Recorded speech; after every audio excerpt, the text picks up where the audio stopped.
Iranian ആണവ കേന്ദ്രങ്ങൾക്കെതിരായ സൈനിക ആക്രമണങ്ങൾക്ക് അംഗീകാരം നൽകണമെന്നാവശ്യപ്പെട്ട് അമേരിക്കയിൽ സമ്മർദ്ദം തുടരുന്ന ഇസ്രയേൽ പ്രധാനമന്ത്രി ബെഞ്ചമിൻ നെതന്യാഹുവിനെ ഞെട്ടിച്ചുകൊണ്ടാണ് ഇറാനുമായി നേരിട്ട് ചർച്ചകൾ നടത്താൻ ഒരുങ്ങുന്നുവെന്ന പ്രസിഡന്റ് ഡൊണാൾഡ് ട്രംപിന്റെ പ്രഖ്യാപനം വരുന്നത്. ചർച്ചകൾക്കുള്ള അമേരിക്കയുടെ ആഹ്വാനങ്ങൾ ഇറാൻ നേരത്തെ തന്നെ നിരസിച്ചിരുന്നു. മാർച്ച് 7-ന് വൈറ്റ് ഹൌസിൽ വെച്ച് ഇസ്രയേൽ പ്രധാനമന്ത്രി ബെഞ്ചമിൻ നെതന്യാഹുവിനൊപ്പം നടത്തിയ കൂടിക്കാഴ്ചയിലാണ് ട്രംപ് ഈ പ്രഖ്യാപനം നടത്തുന്നത്.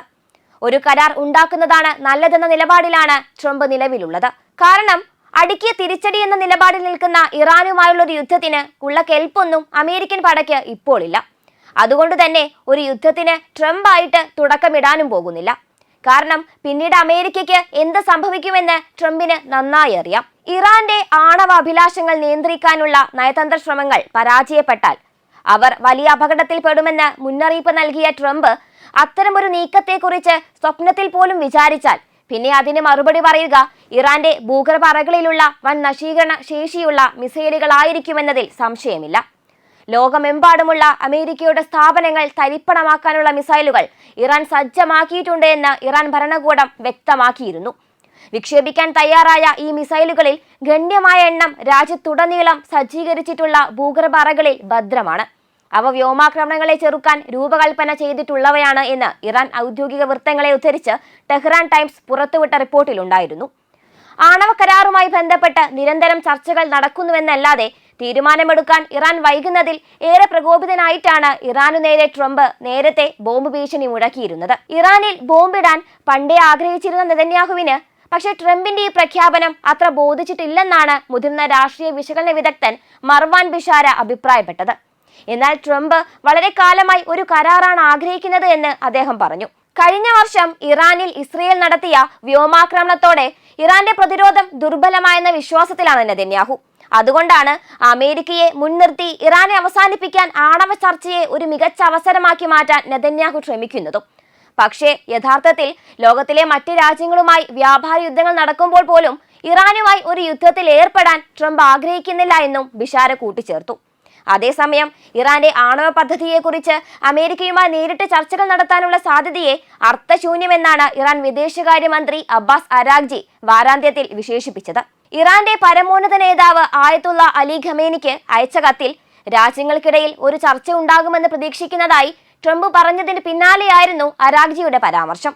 2018 തന്റെ ആദ്യ ടേമിൽ ട്രംപ് 2015 ഇറാനും ലോകശക്തികളും തമ്മിലുള്ള ആണവ കരാറിൽ നിന്ന് അമേരിക്ക പിന്മാറുകയും ഉപരോധ ഇളവുകൾക്ക് പകരമായി ഇറാന്റെ ആണവ പ്രവർത്തനങ്ങൾക്ക് കർശന നിയന്ത്രണങ്ങൾ ഏർപ്പെടുത്തിയിരുന്നു. ഇറാനുമായുള്ള 2015 ആണവ കരാറിൽ നിന്ന് അമേരിക്ക പിന്മാറാനുള്ള ഡൊണാൾഡ് ട്രംപിന്റെ തീരുമാനം 2018 മെയ് 8-ന് പ്രഖ്യാപിച്ചിരുന്നു.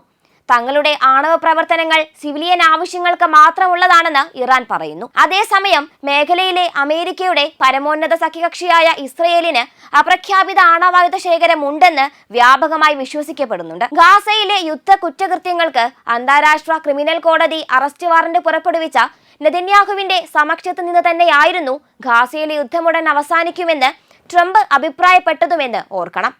താൽക്കാലിക വെടിനിർത്തലിനെ തുടർന്ന് ഇസ്രയേൽ ഒരു പുതിയ കരാറിൽ പ്രവർത്തിക്കുന്നുണ്ടെന്നാണ് നെതന്യാഹു അവകാശപ്പെടുന്നത്. ആദ്യഘട്ട വെടിനിർത്തൽ കരാർ ഏകപക്ഷീയമായി ലംഘിച്ചതും മാധ്യമപ്രവർത്തകരെയും ആതുര സേവകരെയും അടക്കം കൂട്ടക്കൊലകൾ ചെയ്യുന്നതും ഇതേ നെതന്യാഹു തന്നെയാണ്. ഗാസയിൽ ഇസ്രയേൽ കൂടുതൽ ബോംബാക്രമണം നടത്തുകയും നൂറുകണക്കിന് പലസ്തീനികളെ കൊല്ലുകയും ചെയ്തു. ഗാസയിലെ നെതന്യാഹുവിന്റെ വംശഹത്യയ്ക്ക് കുടപിടിക്കാൻ ട്രംപ് ഒരുക്കിയ വംശീയ ഉന്മൂലനത്തിനുള്ള രൂപരേഖയായ ഗോൾഡൻ പ്ലാൻ ഗാസ പദ്ധതി അന്താരാഷ്ട്ര തലത്തിൽ കടുത്ത വിമർശനത്തിന് ഇടയാക്കിയിട്ടുണ്ട്. സമ്മേളനത്തിലും ട്രംപിന്റെ പ്രധാന ശ്രദ്ധ ബിസിനസ്, വ്യാപാര കമ്മികൾ, ഇസ്രയേൽ ഉൾപ്പെടെയുള്ള കോർപ്പറേറ്റ് ഇടപാടുകൾ എന്നിവയിലായിരുന്നു. പലസ്തീനികളെ അവരുടെ നാട്ടിൽ നിന്ന് പുറത്താക്കുന്നതിനെ കുറിച്ച് ചർച്ച ചെയ്യുമ്പോൾ ഒഴികെ ഗാസയെക്കുറിച്ച് മറ്റൊന്നും ഓർക്കാൻ പോലും ചർച്ചയിൽ ഇരു നേതാക്കളും മുതിർന്നിരുന്നില്ല. നെതന്യാഹുവും തുർക്കി പ്രസിഡന്റ് റജബ് തൊയ്യിബ് എർദോഗനും തമ്മിലുള്ള സംഘർഷങ്ങൾക്കിടയിലും സിറിയയിലേക്ക് തിരിഞ്ഞ ട്രംപ് ഇസ്രയേലിനും തുർക്കിക്കുമിടയിൽ ഒരു സാധ്യതയുള്ള മധ്യസ്ഥനായി സ്വയം അവരോധിക്കുകയാണ്. തുർക്കിയുമായി നിങ്ങൾക്ക് എന്തെങ്കിലും പ്രശ്നമുണ്ടെങ്കിൽ, നിങ്ങൾ ന്യായബോധമുള്ളവരാണെങ്കിൽ നമുക്കത് പരിഹരിക്കാൻ കഴിയുമെന്ന് ഞാൻ കരുതുന്നു എന്നാണ് ട്രംപ് നെതന്യാഹുവിനോട് പറഞ്ഞത്. തുർക്കിയുമായും അവരുടെ നേതാവുമായും എനിക്ക് വളരെ നല്ല ബന്ധമുണ്ട്.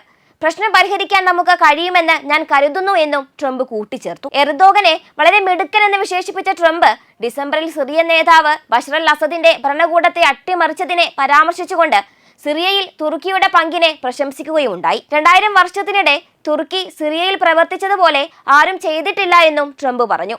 സിറിയൻ സൈനിക ലക്ഷ്യങ്ങൾക്കെതിരെ വ്യാപകമായ വ്യോമാക്രമണങ്ങൾ നടത്തിയ ഇസ്രയേൽ സിറിയയിൽ തുർക്കിയുടെ വർദ്ധിച്ചു വരുന്ന സ്വാധീനത്തെക്കുറിച്ച് കൂടുതൽ ജാഗ്രത പാലിക്കുകയാണ്. സിറിയയിൽ തുർക്കി സൈനികരുടെ സ്ഥിരമായ സാന്നിധ്യം സിറിയയെ ആക്രമിക്കാനുള്ള തങ്ങളുടെ പ്രവർത്തന സ്വാതന്ത്ര്യത്തെ പരിമിതപ്പെടുത്തുമെന്ന് ഇസ്രയേൽ ഉദ്യോഗസ്ഥർ ഭയപ്പെടുന്നുണ്ട് എന്നത് മറയില്ലാത്ത സത്യം തന്നെയാണ്.